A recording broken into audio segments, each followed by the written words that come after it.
The risk-reward matrix, ladies and gentlemen, in entrepreneurship is a well-defined trade-off. In fact, if more and more people, particularly the youth, they are willing to set off on their own, it is a clear sign of the maturing of our society on the entrepreneurship ecosystem scale. In the modern era, the success of entrepreneurship is just more than a function of markets and products. The brightest, the most promising enterprise ideas comes from the capability to spot problems, but most importantly, find solutions at scale. As Peter Thiel, who founded PayPal, says, tomorrow's champions will not win by competing ruthlessly in today's marketplace. They will escape competition altogether because their businesses will be unique. We are absolutely delighted, ladies and gentlemen, to have amidst us four such people who have been there and done that. Please put your hands together as I welcome on stage Harsh Jain, CEO and co-founder Dream 11 and Dream Sports, Ritesh Agarwal, CEO Oyo Rooms, Virendra Gupta, founder and CEO Daily Hunt, and Upasana Taku, who is the CEO for Mobi Quick, for a quick session on India's Techade, a catalyst for Viksit Bharat. And joining us is News 18's Chandra R. Shrikant. Chandra, thank you so much. Over to you. Kindly welcome the guests and begin the session.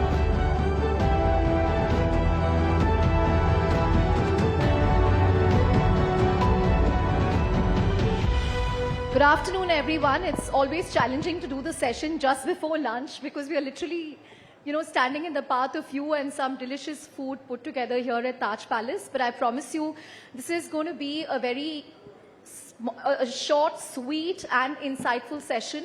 It has some of India's most exciting startups and entrepreneurs. In fact, we heard Home Minister Amit Shah as well make a mention of startups. He said startups dhoom macha rahe pichle 10 saal mein. And PM Modi was at Startup Mahakumbh this morning, where he said there are 19-year-olds running businesses worth tens of thousands of crores. Ritesh, I don't know if he was talking about you. If you're still 19 or 21, I don't know. But let me just start by getting each of your take on the amazing, decade that was and what can we look forward to in the next 10 years. Because startups are clearly mainstream today. We had just one unicorn in 2011. We have 113 now and 100,000 startups in India, which is humongous. Harsh, your own thoughts of how you've seen this evolve? We started in 2008, so we've actually been through this journey that you're talking about. And initially, even when we were starting out as a startup in India, startups weren't cool. Today you have to be a little crazy to start up. You have to leave a salaried job. You have to take that risk. You have to throw it all on the line. But I think that today, if you ask the youth, if you ask people, it's changed completely. Yeah. Back like 10, 15 years ago, I remember being on calls with some of our potential employees as parents. And you have to convince parents that this startup is okay, that it's okay to leave a MNC job and come and join a startup. Today, parents are not just okay with their kids joining startups, but they are okay with their kids starting up. India has come a fantastically long way from 10, 15 years ago, where investors were scared to invest in an Indian company. Today, investors and entrepreneurs are saying we will only have a parent company in India. There are so many of us who are looking to flip. Reverse flip. That's right. I think these are like very important outcomes of the importance that the government has given to Digital India, Startup India, ease of doing business, and these outcomes actually showing the true results. Right. Ritesh, did you have trouble finding a bride because you're an entrepreneur? Look, first off, thanks for having me here. Always great to see you. And I must say that in the startup ecosystem, we've all sort of, I feel like, grown up together. I've seen Harsh in the early years. I've seen you growing up in the startup ecosystem and many others. So I feel like personally, I'm talking as if I've been in it for decades, but it just feels like that. See, I'll answer your question specifically in a short while, but my perspective is that globally, everybody says that India is the bright spot in global economy. I think India is the brightest spot in global startup economy. Because We are now what's happening... the third largest startup ecosystem in the world. Yeah, and in my view, not just the third largest, it's probably the fastest growing, which means that we are not far away from staking claim on the second very quickly and eventually, hopefully, go for the big one. So I think before India becomes among the top 3 economies, I believe that India will also become probably the top 2 startup capitals in the world, which is a big transformation that we are trying to see and shows how India's economic rise is deeply connected to the India's startup rise as well, and in similar perspective. And look, I think I started in 2013 and 2014. And Startup India started in 2016. That is when the first big Startup India event happened. And Mom looked at television, on national television, for the first time, Honorable Prime Minister talking about startups and so on. Before that, she used to think I was in, like Hindi में कहते हैं कि तुम गलत संगत में पड़ गए हो. She used to say, ये startup वाले तुम्हें गलत संगत में ले गए. It's the wrong group of people. You should not surround yourself with them. You should go and meet your other friends who are going to university. But that day she felt that if the Prime Minister is talking about startups, then must be something good that's happening here. So I told her, doing something right. I told her that your threshold is so high that you need to see this. But look, the question to your point on Bride, look, I and Geet know each other for over 10 years now, so that was not that much of a trouble. But I heard from my friend Anupam at Shadi that nowadays entrepreneurs are a pretty premium sort list in the wedding matrimonial websites. They are what IT employees used to be before in the marriage market. I hope that also demonstrates more interest among, just generally every ecosystem, because I believe that if you see countries like that of Japan, US was civil war driven, and Europe used to be the most dominant economy in the world. But entrepreneurs such as Vanderbilt, Henry Ford, people like those are the ones who built America into becoming a world leader today. So I believe the entrepreneurs that are growing up today, who are the 19-year-olds today, will be the ones leading the Indian economy in the future. So I'm excited about that. Right. Virendra, one thing that's often said about India is we are great in terms of the number of users. I mean, we have 800 million internet users now. WhatsApp itself has 400 to 500 million users. So we are great in terms of user count, but we are still far behind when it comes to monetization. It's very hard to make money in India. Do you see that changing as an internet entrepreneur? So I think startups is not about making money in 1 year or 2 years or 3 years. It's a journey. Harsh and Ritesh both have spoken that they have been building this company for decades, right? Harsh is hugely profitable. So, but I'm saying he has been building it for 10 years, 10, 15 years, right? So I think one misconception which people have about startups is you launch a startup and tomorrow you're going to be $1 billion company. The news which you see out of $1 billion valuation or a couple of $1 billion valuation is startups which have been plumbing and doing hard work for 8 to 10 years. So that's one very big thing. I think second thing is I would say when I started Daily Hunt, people used to say, does Bharat need internet? Does a Hindi-speaking user need an internet? Does a Kannada-speaking user need an internet? No, VCs was so much averse to funding any business which is serving Bharat. So there was a lot of, naysayers that point of time. The same naysayers are talking right now that India has a lot of users and they don't have monetizability. If you look at the macro picture of India, I mean, our GDP per capita is growing leaps and bounds. We are going to be a 5 to 7 trillion economy in few years. And businesses which put and plumb right now, they will reap the benefits of when the economy grows up. So I think it's a game of patience. India is the fastest growing GDP market in the world. As Ritesh said, India is the startup capital of the world. I would say, you go to San Francisco, you go to Europe, you don't find the energy which you find here. This is primarily because people in tier 2, tier 3 cities are all talking about startups. Every engineering college, every MBA college has an entrepreneurship cell. There would be at least 60 to 70 accelerators across the country who are breeding startups. So the energy, the aspiration to do well in the world is just infectious, and India is a place to be in. That's an amazing insight that, this is not a top 6 cities or top 8 cities trend, but it's really reached Bharat, even in terms of entrepreneurship cells and starting up at the college level. But Upasana, you cannot talk about startups thriving without mentioning the initiatives from the government, be it the JAM Trinity, right, Jan Dhan, Aadhaar, or more importantly, all the DPIs in place, from eKYC to UPI to all the building blocks.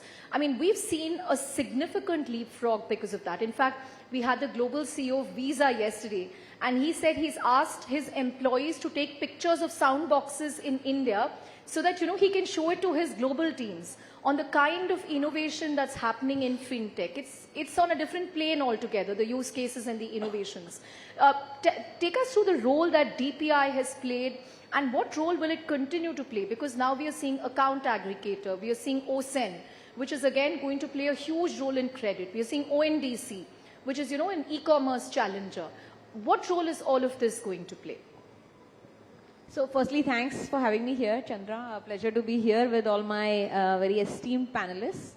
And, the question that you asked, I think the government in India has had a huge role to play. And within the government, I would say the central bank, the regulator, Reserve Bank of India, and all their different divisions, which have been at the forefront of this fintech innovation. And of course, that's how it, sparks. Has UPI been a game changer for India? Obviously it has. But even before UPI, has Aadhaar been a game changer for India? It has. And everything else that you mentioned, the fact that today you can buy real estate and everything is based on your Aadhaar and not necessarily based on your thumbprint or your signature. I think as a country, loans are being given, investments are being made completely digitally, right? Forget about the fact that we move money at the speed of a few milliseconds, which was not the case in the most developed markets. So absolutely, I mean, having been a participant of the fintech industry for the last 14 years, before the word fintech was coined is when we got started. And much like my co-panelists were saying, have done, answered all of that question, that does India need digitization in payments and then other financial products? Or, convincing parents that, why is this mission so important? So I think what I would like to say is that today, while India has about 800 million internet users, from a fintech perspective, the transacting base is still around 450 million. So from that perspective, it's still a very high growth opportunity, because in the next 5 to 7 years, this number will double to 800 million transacting users. And that is where all of these things come in, that the user will have an Aadhaar, do a KYC, and then will get access to all the financial products, whether in their personal capacity or for their small business. And, keeping in mind that India is such a fast-growing country from a GDP and economy perspective, I think that our sector is going to sort of be an evergreen sector from that perspective, because everything said and done, financial products even today are reaching only the top 150 million Indians. And from an enterprise perspective also, it's only reaching the large enterprises and the upper echelon of the SME base. So, there's a long way to go for the QRs and the sound boxes and the soundbox backed merchant loans that have still to reach, 50, 70 million merchants in India. And I say that all of the things that have happened via DPI with government and regulatory intervention have been extremely solid and positive in this making of this ecosystem. Right. And I see a lot more is going to happen in the future. And I'll go one step ahead and say that financial technology innovation in India is been so strong in the last 5 to 7 years. The first 10 years, the ecosystem was getting built. Last 5 to 7 years, you've seen business models being made out of that. And so it's been a, how to build a sustainable business on top of this fintech. So our tech stacks are so strong. Not only will these homemade, made in India companies serve the Indian consumer and the Indian business merchant base, these technologies will also go global and take over the dominant financial technology provider in other markets as well. And that's something that we've already seen with NPCI, where, they're taking UPI to they're exporting it to different markets. But Harsh, we spoke about the decade that was, the last 10 years, all the different triggers and innovations. What do you think is going to be the biggest tipping point for the coming decade? And the second part of the question, the government has done a lot in terms of encouraging entrepreneurship, but now and then we see a lot of confusion when it comes to policy, when it comes to regulation. We have seen this across sectors, whether it's sports tech, gaming, fintech. I think, fintech entrepreneurs are always very key, aaj kaun sa circular aayega RBI se. But what needs to be done on both these fronts, according to you? So I think some of the tailwinds that we're seeing is obviously in the last few years we've seen the geo effect, right? Yeah. Just literally, the government policies have helped enormously with Startup India, Digital India, but there's also been this geo effect of getting almost Making internet 850 million people, Yeah. getting fast speed internet. Gone are the days where you get excited about 1 Mbps. Now I get 30, 40 Mbps on my phone in my moving car, right? It's unimaginable from like 5 years ago. I think to answer your question, there's a couple of new technologies and platforms that can really push us forward. The standard point is obviously AI. There's no discussion You can't without say Gen anything AI. without mentioning Right. AI. But I think 5G and, we're talking about satellite internet now. I think internet is also going to evolve to a point where we get connected appliances, Internet of Things actually become a reality. You start seeing people having internet in the middle of nowhere. Today you still have to be near a cell phone tower, right, to get internet. I think that's going to keep moving away. The semiconductor push that the government is doing is phenomenal to make India self-reliant on something that's such a critical component Chips, yeah. of our future. But I think to answer the second part of your question, right, the way India has moved forward has been phenomenal to see. I think that we are now getting more and more self-reliant on our own.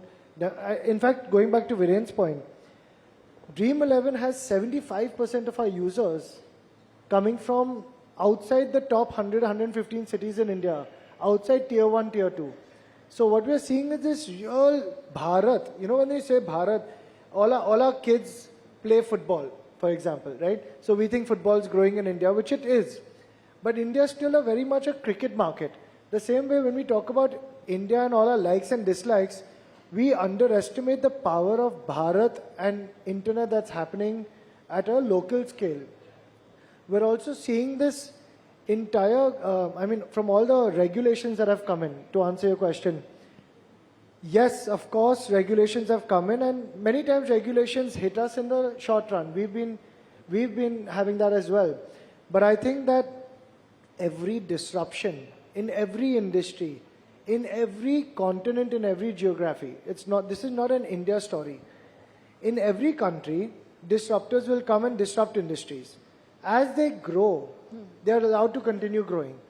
When they reach a certain scale, now whether that be e-commerce, whether that be ride sharing, whether that be even Airbnb in the US, I think just like for us, gaming has reached a place where there's 40 crore users gaming in India, where there's 400 companies and 100,000 jobs, 1 lakh jobs that are highly skilled. The government has stepped in to switch from a disruptor to a fully regulated entity. And we fully welcome that.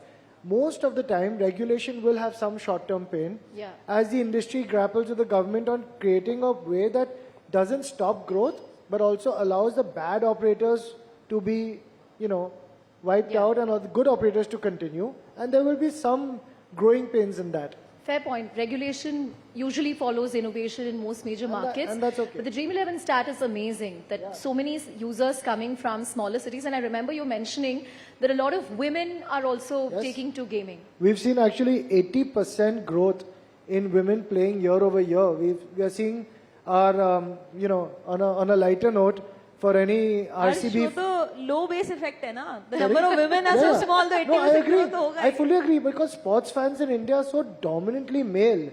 We need many more women No, I'm sports sure fans. the RCB win will I was make just more going to women say, take to gaming. I was just going to say on a lighter note, you have the RCB women showing the way, right? Of how this can And happen. who knows if the boys win this year? But No, Bangalore, not Mumbai Indians. Yeah, come but on. Bangalore finally won a cup. Huh? Right. Ritesh, we've spoken about the good things, the tailwinds, but let's also talk about, governance issues that have rocked startups in the last year, from Byju's, then the regulatory concerns around Paytm. All this does make foreign investors nervous about what are we getting into in India? Is this a fair market? Is there rule of law? Is there stability? What should startups be doing more to, assure foreign investors, domestic stakeholders? देखिए, I want to just conclude on Harsh's point before I respond to this. मुझे लगता है कि in startup language, 0 to 1 of Indian startups was 2016 to 2018, when the rapid ascent of startups happened. 1 to 10 was 2018 through to 2022. We went through various highs and lows, but we went through rapid growth as well. I think what got us here will not get us to the next from 10 to 100. So Uspe, this morning I was, of course, like many other entrepreneurs, very intently listening to Honorable Prime Minister's speech at Startup Mahakumbh. And he mentioned Bharat AI में दुनिया का नेतृत्व करेगा. Yeah. So मुझे लगता है कि the AI, and I'm trying to make an acronym because you're talking about sports. I think in AI it is Advantage India, for sure, because we have engineers, we have the product managers, we have implementation. So infrastructure ability we have good is proven by the JAM Trinity, and Harsh was mentioning that earlier. I think implementation is now the big opportunity, that how many developers from India are writing code and creating the best implementation of AI, and I feel that India offers a huge market domestically. Whether you pick it, like in our industry, right? You pick spiritual tourism, you have probably the world's biggest spiritual tourism market here. You want holiday destinations, you have the biggest holiday destinations here. You want urban cities, that's also here. That will allow us to do India for the world opportunities, which I think will create Indian leaders for the globe in times to come. To your point on governance, look, I think it's a part of growing up, coming back to the 10 to 100 story. Today, most of our companies have majority, if not all, independent directors. We are driving our business with decisions being made by people who are serious and have driven multinational companies historically. My view is that more startups are willing to be accountable not just to regulators, but also to their own stakeholders. I think their ability to make a positive impact will only get better. So my view is that it's a growing pain, but you will see companies, Indian startups, be probably in next 5-10 years learning from the pains as among the best governed, is my hope in times to come. Right. Interesting point on AI. Hopefully the AI mission will also mean we get those GPUs which are in demand globally. We're out of time, and I want to get just closing thoughts from Viru and Upasna. Do we also need to do more to ring fence Indian startups like what China has done? This particularly came up during, the Google billing road. Just closing thoughts from both of you. I think our firm belief is that we should have a fair and playing field. It should be fair both to the local companies as well as to the international companies. Second thing is, when you frame a fair law, you need to be aware and have a context of the ecosystem of India particularly. Why do you need startups? You need startups to drive innovation, and you need and you need competition to give best service to consumers. The Indian context is very, very important, and I think we should not be ashamed of framing rules which are around Indian context, Indian context, because we have huge diversity of population, which have different level of incomes, and we need to serve multitude needs of culture and needs of people. I'm going to let you have the last word, Upasna. Yeah, I think it's a double-edged sword. It's one of the fastest growing economies in the world. Of course, it's going to attract dollars, both from investors as well as big tech and large global players, right? We have Amazon here, we have Google here, we have Meta here, we have everybody from tech over here. And of course, they'll be interested. So I think my thoughts are that we don't have a Google of India, right? We don't have a WhatsApp of India. WhatsApp has come from San Francisco to us here, and we are a large market for them. So I think it will be the case that we will use global products. And so to the extent that we want to have Indian product companies also serving not just India, but the global markets, we have to give them a chance to compete. So to that extent, I do believe, and Harsh and I are both on the IMEI Governing Council, I think we do believe that Indian orgs coming together and working with the government and regulatory bodies to say that should we have the right antitrust or anti-competitive laws in place which are fair, which enable global players also to make a play, but they also allow Indian companies to thrive. Because before we have reached that 100x scale, if you have a 100-pound gorilla and trying to clean out the market, that's not going to really serve the purpose of Indian startups. So therefore, it's a heavy question, and it's a very tightrope of balance that one needs to frame. And I want to just say 10 seconds more to the question that you were asking.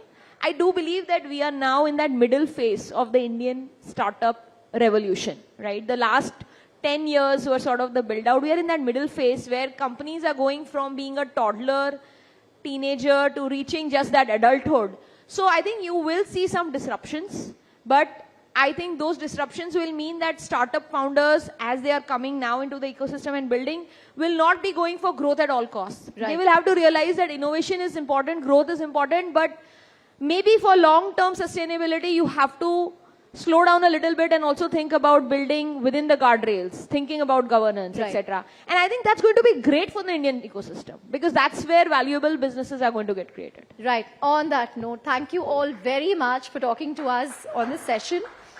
These are some of India's biggest entrepreneurs. A huge round of applause for all of them. Thank you very much, Harsh, Ritesh, Biru, and Upasana.